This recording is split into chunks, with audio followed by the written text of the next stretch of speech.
Assalamualaikum warahmatullahi wabarakatuh. Hai Mrs. Perkenalkan, nama saya Navalia Putri Sugianto dengan NPM 2588203015.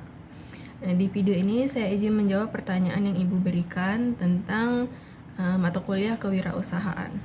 Baik, untuk yang pertama, pertanyaan yang pertama, menurut kalian apa sih yang dimaksud dengan kewirausahaan?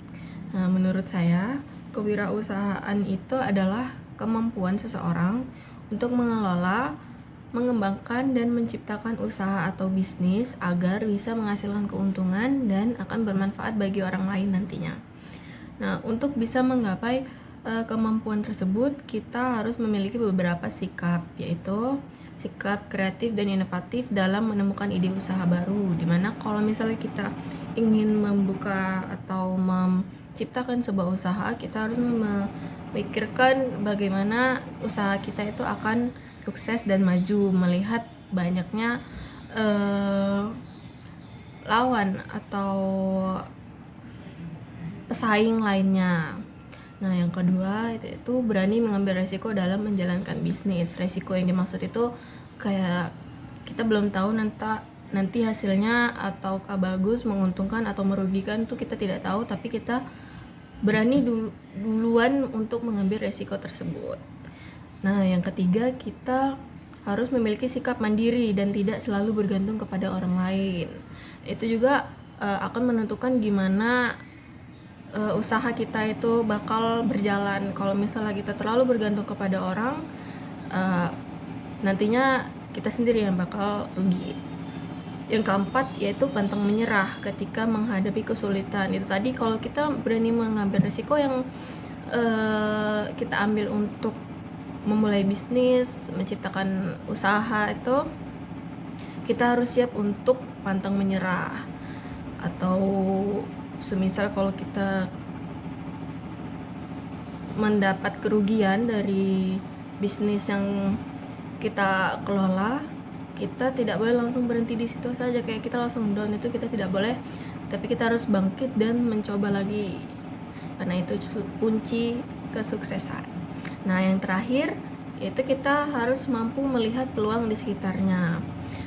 Bagaimana kalau kita ingin menciptakan sebuah usaha, kita harus melihat peluang di sekitarnya, mau dari lingkungannya, dari target konsumennya, itu harus kita lihat. Kalau misalnya peluangnya ada di makanan, kita membuat usaha di bagian makanan gitu. Kalau misalnya peluangnya ada di kesehatan, kita membukanya di kesehatan.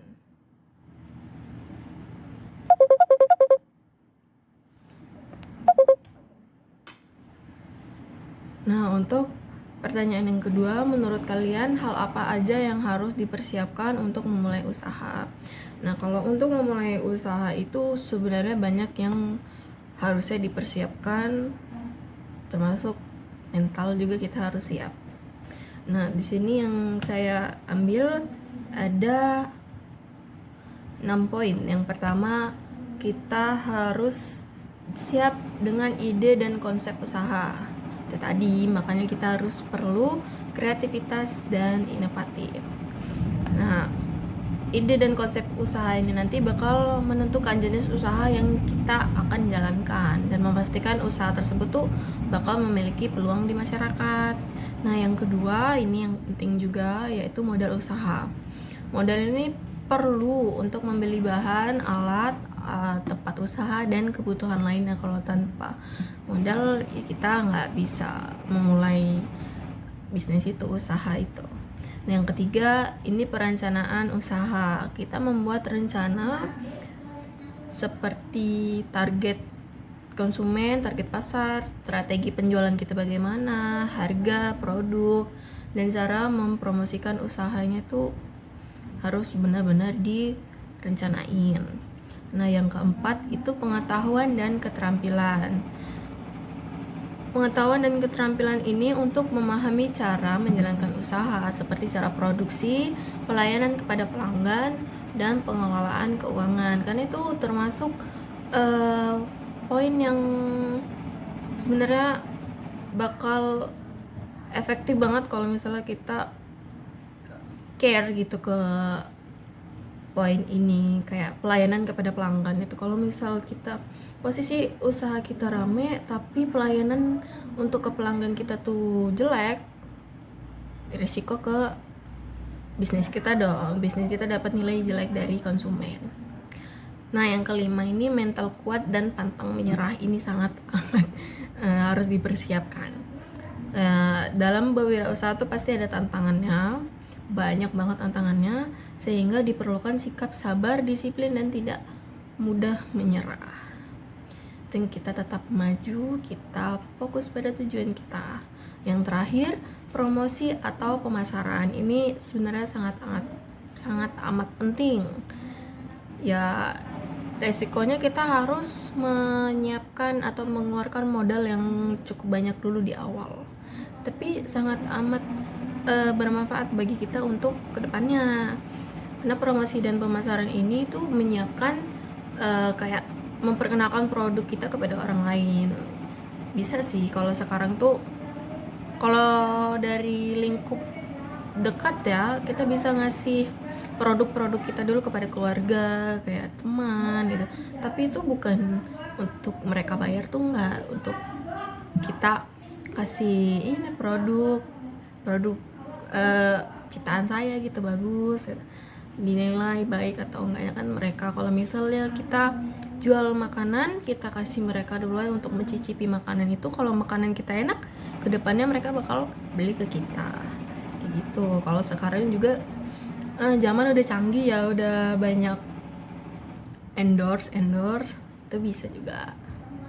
Nah, yang terakhir, usaha apa yang bisa dibuka oleh mahasiswa atau alumni pendidikan bahasa Inggris, dan apa alasannya gitu. Sebenarnya banyak usaha-usaha yang bisa dibuat oleh mahasiswa atau alumni pendidikan bahasa Inggris. Cuman di sini yang sudah saya pikirkan untuk kedepannya untuk diri saya sendiri, alhamdulillah sudah ada rencana di kepala, yaitu pertama kursus bahasa Inggris. Karena kita mahasiswa pendidikan bahasa Inggris, kita punya basic skill